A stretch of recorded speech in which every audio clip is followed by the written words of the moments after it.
In terms of good governance for cyber within an organisation, I don't think it's a question of are there one or two things. I think you need a structure for governance. You need a structure for your cyber defensive strategy at an organisation, and I think there are 5 key pillars to that. The first is getting your governance right. Have leadership by the board, have ownership of cyber risk at the board, and people at board level who are responsible for ensuring that resources, training, staffing are properly provided. You then need to have standards that are applied throughout the organisation. So have your security policies, adopt a standard where it's applicable. ISO 27001, PAS 555, IASME, IA for small and medium enterprises are all security standards which can be adopted to provide a framework within an organisation which will lead to better practices. So standards and policies will be the second. The third will be resources. So make sure that your staff are adequately trained.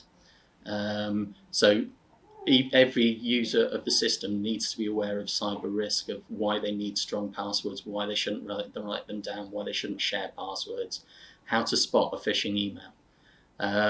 Members of the IT team and the IT security team obviously need more specialist training and more specialist equipment to be able to do the job, and that flows down from governance provided at a board level. The fourth pillar would be the kit itself, the IT infrastructure, making sure that your networks are appropriately segregated, use of VPNs to make sure that it's difficult for an attacker, once they gain access to your network, to move from one system to another to get to all of the sensitive material at one time. Properly invest in firewalling, secure remote access, two-factor authentication, basic hygiene methods that can be used to secure your infrastructure. And the fifth pillar, I would argue, in good governance and a good overall cyber strategy, is to build relationships externally.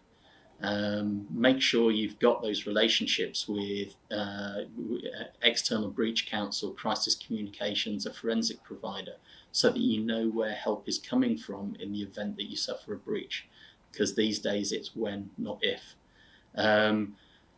Talk to some of the people who are providing cyber threat intelligence. There are obviously commercial providers of cyber threat intelligence, but universities are a great source of cyber threat intelligence based on the research that they're doing.